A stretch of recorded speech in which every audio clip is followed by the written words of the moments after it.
महाराज जी सब थोड़ा ये पूछेंगे कि महाराज जी इस बृहद जंगल में कितने बरसों से आप घोर तप कर रहे हैं, कैसी साधना कर रहे हैं। ऐसे महापुरुष जो मिलना दुर्लभ है। थोड़ा महाराज जी सत्संग, महाराज जी आपका थोड़ा नाम बताने के बाद। स्वामी नारद जी मुनि कहते हैं हमें जी। हमने ये देखा है कि मानव जीवन में आज अथवा कल या कभी बिना त्याग के तो किसी को भगवत प्राप्ति हो नहीं सकती है। जी जी जी। गीता में भी भगवान ने कहा है, स्वामी सुखराम दास जी महाराज ने भी कहा है, जो गीता प्रेस के प्रमुख रहे हैं। आज तो उनका शरीर संसार में नहीं है, लेकिन वो वाणी के रूप से हमारे हृदय में वास करते हैं। उन्होंने कहा है कि त्याग से ही भगवत प्राप्ति हो सकती है और जीव का एक स्वाभाविक लक्षण है भगवान को प्राप्त करने का ही, इसके अलावा और कोई भी गति नहीं है, अथवा इसके बिना संसार में सद्गति हो ही नहीं सकती है। इस आशय को समझ करके हमने जो है भगवत प्रेरणा से ऐसी कोशिश की कि गंगा में रह करके, गंगा किनारे रहकर छोटी सी कुटी बना करके और हम अपना जीवन का कल्याण करते हुए मानव हितार्थ जो भी हमारे पास अनुभव हमारे हृदय में आया, जो भी हमें ज्ञान प्राप्त हुआ, वह हम यहाँ की जनता को, यहाँ के प्राणियों को, यहाँ के मनुष्यों को, जीवों को देना चाहते हैं। जो भी हमारे संपर्क में आएगा वो हमसे पाएगा।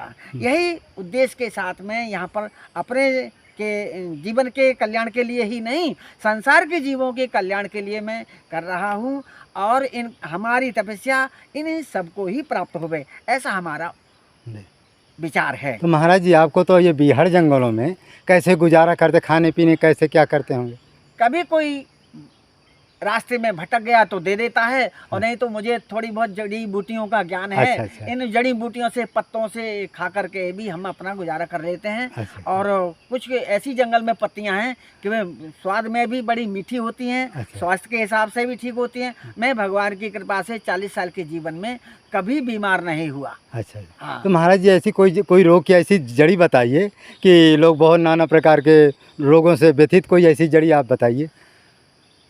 ये जड़ी तो यहाँ पर ढूंढना बड़ा मुश्किल है लोगों को, लेकिन मैं आप लोगों के पास में जो जड़ी है वो मैं बेलपत्र कौन नहीं जानता है। अच्छा। उसको जो है गाय के दूध में बेलपत्र की जड़ को सिंचित करके चंदन धूप दीप दे करके और उसकी 11 दिन, 21 दिन, 31, 41 दिन उसकी सेवा करें और उसके पश्चात भगवान को प्रणाम करके नमस्ते रुद्रमन्यम तो तकबे नमः बाहुभ्याम मतिते नमः ऐसे मंत्रों से उस जड़ी को लेकर के साफ सुथरा करके किसी भी पत्थर में घिस करके जो ग्रहण करेगा उसको शरीर, मन, बुद्धि, चित्त, अहंकार सभी उसकी पवित्र हो जाएंगे। वाह। वैसे कहते हैं कि बेलपत्र इतना पवित्र होता है, 21 दिन कहते हैं पत्ती का ही सेवन करने से मन प्रसन्न हो, पवित्र हो जाता है। ऐसा महत्व है। जब उपलब्ध ना हो जड़ या ना हो उपलब्ध कर पा रहे हो तब पत्ती ही बहुत काम करती है। तो महाराज शुगर का रोग में पत्ती काम करती है क्या?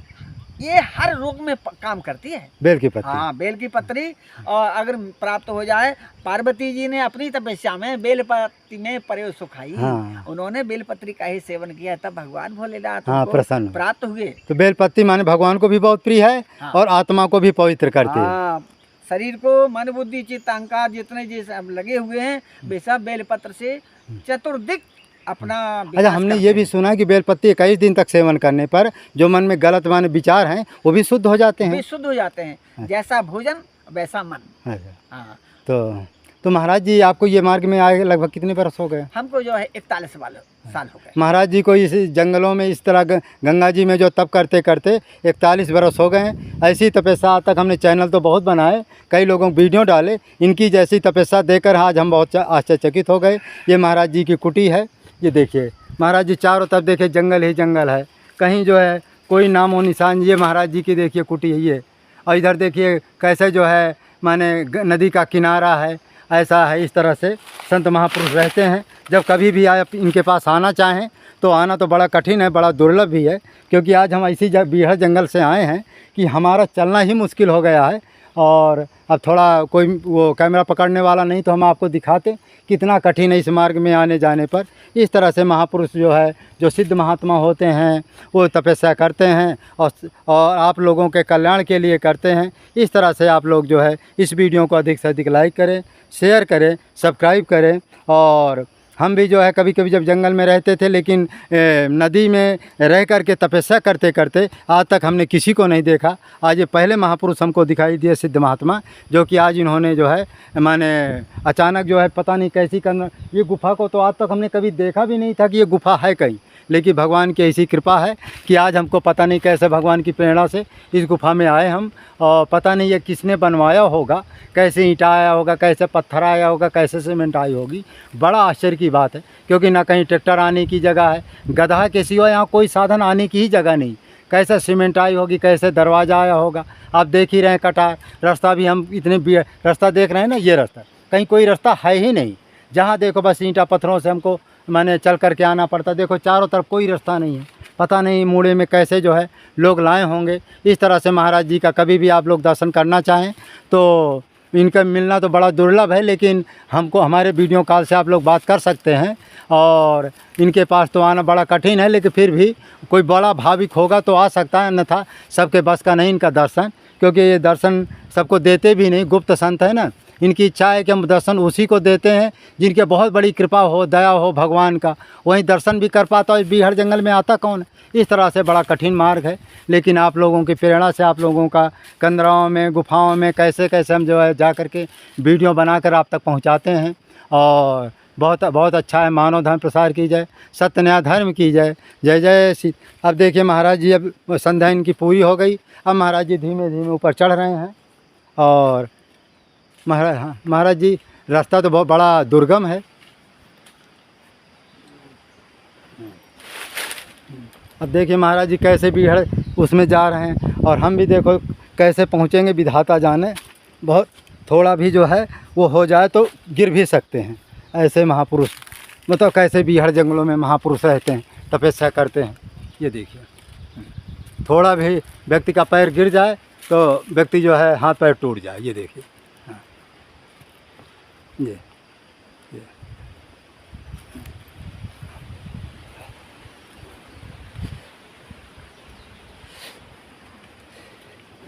ये पता नहीं गुफा इसको किसने बनाया है, थोड़ा देखते हैं। अरे यहाँ आसन भी तो है। अरे ये देखिए भी कैसी गुफा है, बीहड़ गुफा है। सगले देखो राम ही राम लिखा हुआ है। ये देखिए, ये फोटो है, बाकी यहाँ सब राम राम लिखा। कैसे बीहड़ जंगलों में किस तरह से गुफा बनाई गई होगी, हमें बड़ा आश्चर्य होता है। न सीमेंट आने की जगह है, न बालू आने की जगह है, पत्थरों से हो सकता है बनाई गई हो। कैसे कैसे महात्मा लोग यहाँ तप करते होंगे, बड़ा कठिन मार्ग है।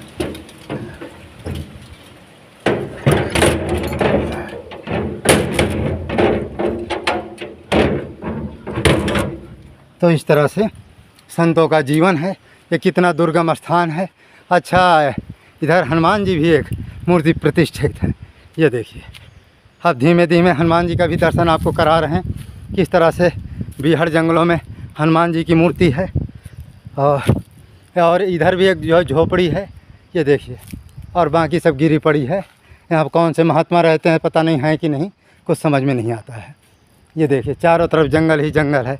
हाँ, ये महाराज जी हनुमान जी के थोड़ा दंडोती कर लें। हाँ, थोड़ा मुझे भी दिखा दीजिए, मैं दंडोती कर रहा हूँ। हाँ, हाँ, उधर देखिए ना, अपनी तरफ देखिए।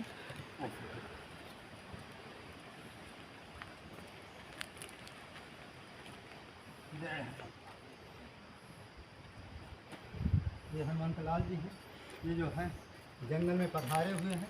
किस तरह से देखो मूर्ति है, कोई सिंदूर भी नहीं लगाता है। मंदिर बनाना तो बड़ा दूर है, पता नहीं महात्मा जी हैं कि नहीं, कुछ समझ में नहीं आया। देखो जंगल में है, चारों तरफ जंगल ही जंगल है। हनुमान जी की कितनी बढ़िया प्रतिमा है। मनोजवम मारुत तुल्य वेगम जितेन्द्रियम बुद्धिमताम वरिष्ठम वातात्मजम वानर योध मुखम श्री रामदूतम शरणम प्रभु। ऐसे महापुरुष कैसे हनुमान जी की सेवा करने पर, दर्शन करने पर ये सारी मनोकामना पूरी करते हैं। कवन सो काज कठिन जग माही, जो नहीं हो तात तुम पाही। इस तरह से देखो कैसे कैसे महात्मा अपना जंगलों में रहते हैं, बीहड़ जंगलों में। अब ठीक है, किधर चलेंगे? चलो बाहर से चलेंगे ना। चलो चलो। तो इस तरह से चारों तरफ जो देखिए जंगल ही जंगल है। किस तरह से देखो, एक उधर से महात्मा जी आ रहे हैं, अचानक मिल गए हैं, तो बड़ा कठिन मार्ग है। तो इस तरह संत लोग यहाँ रहते हैं। ये देखिए चारों तरफ पेड़ पेड़ पौधे ही पौधे हैं। हमारे पंगत हो गई क्या? पहली हो गई? चलो चलते हैं, कोई बात नहीं। आप चले आए, आप चले आए। चलो चलो दूसरी पंगत हो रही होगी ना। हाँ, चलो पहुँच रहे हैं। तो इस तरह से